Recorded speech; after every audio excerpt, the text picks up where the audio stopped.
इस वीक बहुत कुछ है आपके देखने के लिए और बहुत कुछ है मेरे पास रिव्यू करने के लिए। शुरुआत करेंगे criminal justice behind the doors से।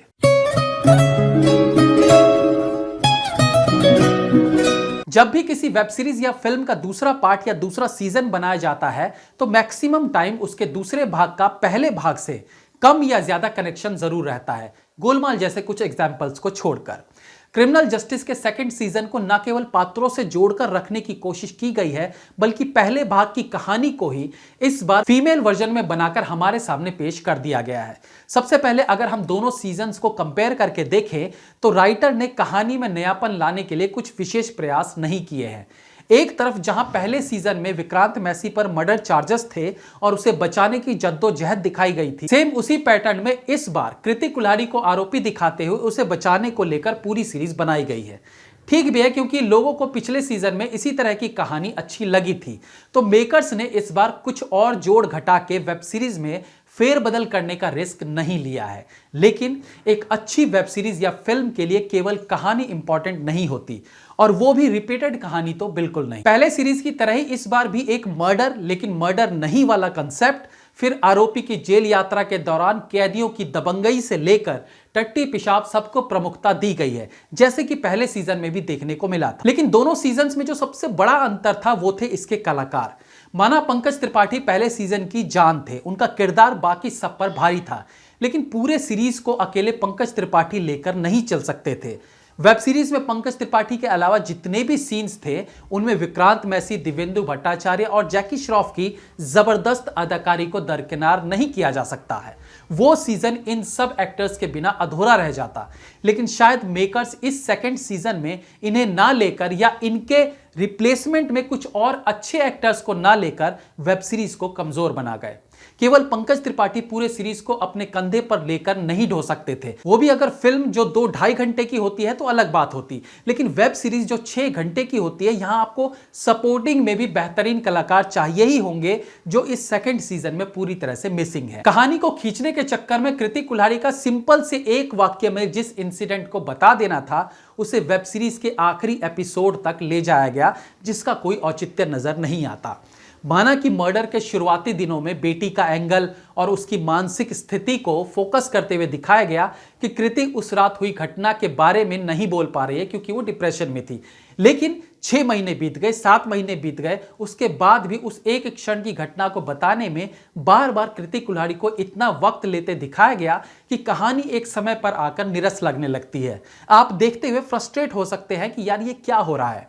एक नजर कहानी और एक्टिंग पर डाल लेते हैं। कहानी है शहर के मशहूर लॉयर विक्रम चंद्रा और उनकी वाइफ अनु चंद्रा की, यानी जिशु सेन गुप्ता और कृति कुल्हाड़ी की। दोनों के बीच एक आम वाइफ हस्बैंड जैसा रिश्ता होने के बाद भी एक रात विक्रम का मर्डर हो जाता है, जिसका इल्जाम लगता है उन्हीं की बीवी यानी कृति कुल्हाड़ी पर, और इस केस पर पूरी सीरीज को बनाया गया है। इसे हम एक सस्पेंस या मिस्ट्री वेब सीरीज नहीं कह सकते, बल्कि इसे थ्रिलर वेब सीरीज कहना ज्यादा सही होगा, क्योंकि कहानी में ऐसा कुछ नहीं है जो आपसे छुपा कर रखा गया हो। लेकिन कहीं ना कहीं ये कहानी वुमेन एम्पावरमेंट को दिखाने के चक्कर में फैमिली रिलेशंस और उनकी अहमियत पर एक सवालिया निशान लगा बैठते हैं। जैसे एक मछली सारा तालाब गंदा कर देती है, उसी कंसेप्ट को दिमाग में रखकर फिल्म मेकर्स ने पूरे मर्दजात को गलत और पूरी महिला जाति को विक्टिम बताया है। क्योंकि फिल्म में इस केस पर काम कर रहे पुलिस ऑफिसर वाइफ हस्बैंड को जिस प्रकार से फिल्म के अंत में दिखाया गया है, वो ये साबित करता है कि इस एक केस से ये पूरे मर्द समाज को कटघरे में खड़ा कर रहे हैं।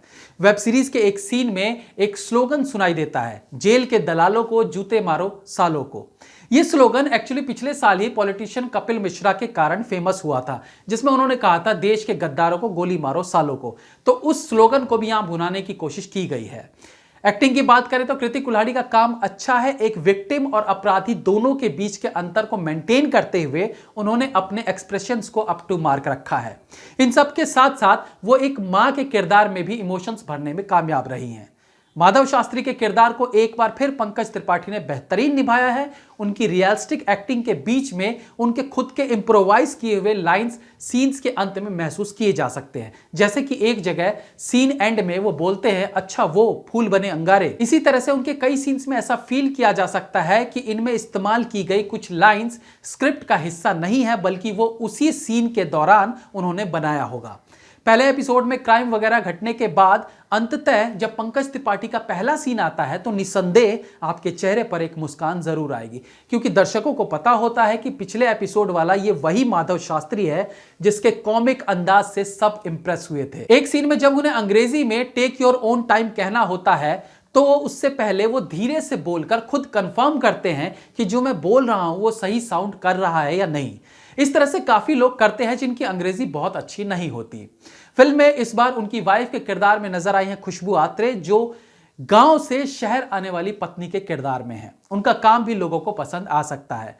बाकी के एक्टर्स में जेल में कृति के साथ एक कैदी को दिखाया गया था जिनका नाम शायद निशाधर है, उनका काम भी बेहतरीन है। बाकी के एक्टर्स में आशीष विद्यार्थी तो कमाल के एक्टर हैं ही, लेकिन उनके साथ साथ अजीत सिंह पलवल, कल्याणी जुलाई, शिल्पा शिंदे और दीप्ति नवल ने भी अपने अपने किरदारों को ठीक ठाक निभाया है। वेब सीरीज में कई सारे थ्रिलिंग मोमेंट्स भी देखने को मिलते हैं जिनको सही तरीके से एग्जीक्यूट भी किया गया है। स्क्रीन प्ले की बात करें तो एक समय पर आकर कहानी धीमी हो जाती है, लेकिन फिर यह हमें इसके पहले सीजन में भी देखने को मिला था। लेकिन क्योंकि उसमें पंकज त्रिपाठी के अलावा और भी कुछ बेहतरीन कलाकार थे जो धीमी हुई कहानी को अपने अपने सीन्स से एक्साइटेड बनाने में माहिर थे, लेकिन यहां पर वो सपोर्टिंग रोल्स वाले एक्टर्स एक तो उनके जितने टैलेंटेड नहीं थे, दूसरा उनका किरदार भी पहले वालों की तरह इंटरेस्टिंग नहीं था। अगर आपको पहला सीजन अच्छा लगा है तो ऑफ कोर्स इस बार के सीजन से आपको थोड़ी निराशा हो सकती है। बाकी यहां पर वल्गैरिटी को बढ़ावा नहीं दिया गया है, गालियां भी नाम मात्र को है।